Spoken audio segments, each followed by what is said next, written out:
ये है हेलो दुनिया दुनिया ओनली ऑन रेडियो आसमां। इसके सिवा जाना कहाँ। Business update.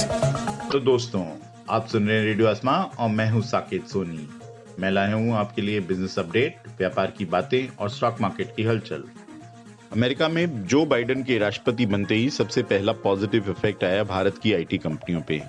अब ऐसा लग रहा है कि H1B वीजा के नंबर्स बढ़ेंगे और भारत की आईटी कंपनियों को अब H1B वीजा के लिए ज्यादा अनुमति मिलेगी। इसी के साथ भारतीय आईटी कंपनियों ने अपनी हायरिंग स्टार्ट कर दी है।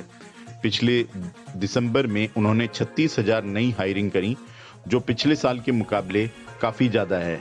पिछले साल इसी समय उन्होंने लगभग 11,000 नए लोगों को हायर करा था।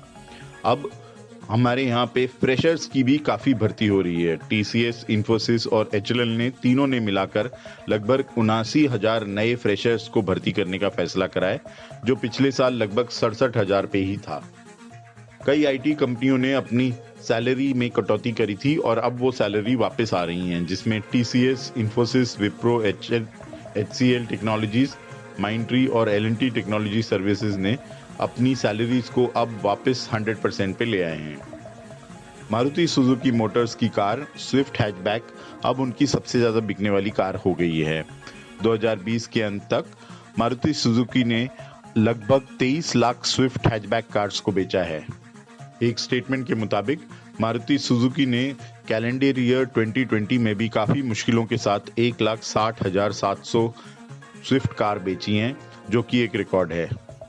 उन्होंने कहा कि स्विफ्ट कार्स के अब लगभग 23 लाख कस्टमर हैं और क्योंकि उनके 53% कस्टमर 35 साल से कम उम्र के हैं, तो वो स्विफ्ट को काफी पसंद करते हैं।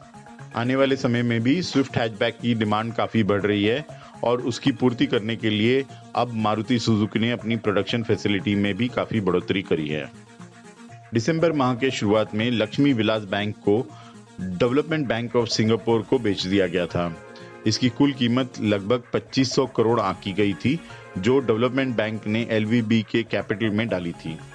अब उसके NPAs को सुधारने के लिए डेवलपमेंट बैंक ऑफ सिंगापुर को एक लोन लेना पड़ रहा है और ये लोन लगभग 7,000 करोड़ का है, जो RBI दे रही है डेवलपमेंट बैंक ऑफ सिंगापुर को एक स्पेशल पर्पस विंडोज के तहत।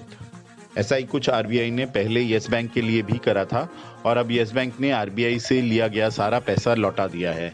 उम्मीद करते हैं कि DBS भी जल्द ही LVB की बुक्स में सुधार करने के बाद ये सारा पैसा लौटा सकेगी।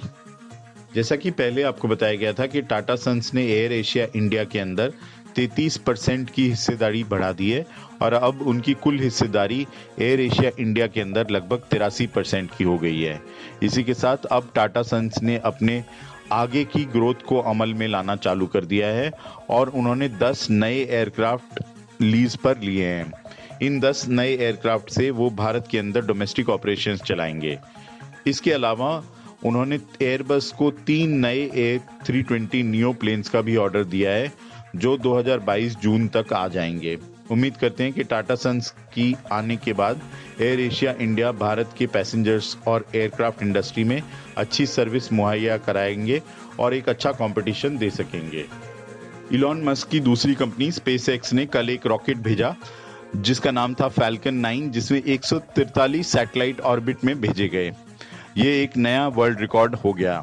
इससे पहले आपको बता दें कि इसरो ने लगभग 104 सैटेलाइट के साथ 2017 में ये रिकॉर्ड स्थापित करा था। SpaceX ने अब 2019 में ट्रांसपोर्टर मिशन करके एक नया प्रोग्राम चालू करा है, जिसमें वो ये फोकस करना चाहते हैं कि कैसे छोटे सैटेलाइट्स को ऊपर स्पेस में ले जाएं। आपको बता दें, इस टैक्सी सर्विस में इसरो पहले सबसे अग्रिम पंक्ति पे खड़ा रहता था, लेकिन SpaceX ने अब ट्रांसपोर्टर मिशन जारी कर उसकी कंपटीशन में खड़ी होने की कोशिश करी है।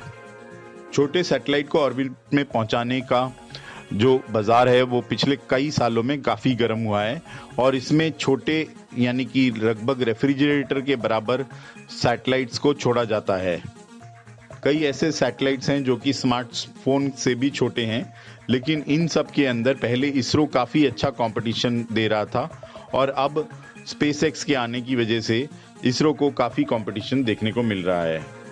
एक स्टडी के आंकड़े के अनुसार 2019 में सैटेलाइट लॉन्च का कुल मार्केट साइज लगभग 12.6 बिलियन डॉलर्स का था और अब इसे 2027 में 26 बिलियन डॉलर हो जाने की अनुमान है। आइए अब जान लेते हैं क्या रहा बाजारों का हाल शुक्रवार की शाम को। शुक्रवार की शाम को सेंसेक्स में भारी बिकवाली देखने को मिली और सेंसेक्स 746 पॉइंट्स गिरकर 48,878 पे बंद हुआ। निफ्टी 218 पॉइंट्स गिरकर 14,371 पे बंद हुआ। डाउ जोन्स में गिरावट 179 पॉइंट्स की थी और 30,996 का स्तर दिखाई दिया। नैस्डैक में 12 अंकों की बढ़त के साथ 13,543 का स्तर दिखाई दिया। इधर भारत के सराफा बाजार में सोना 519 रुपए गिरकर 48,929 पे बंद हुआ और चांदी 1250 रुपए गिरकर 66,050 पे बंद हुई। ये था आज का बिजनेस अपडेट। मैं हूं साकेत सोनी और आप सुन रहे हैं रेडियो आसमां, इसके सिवा जाना कहां। Business update. रेडियो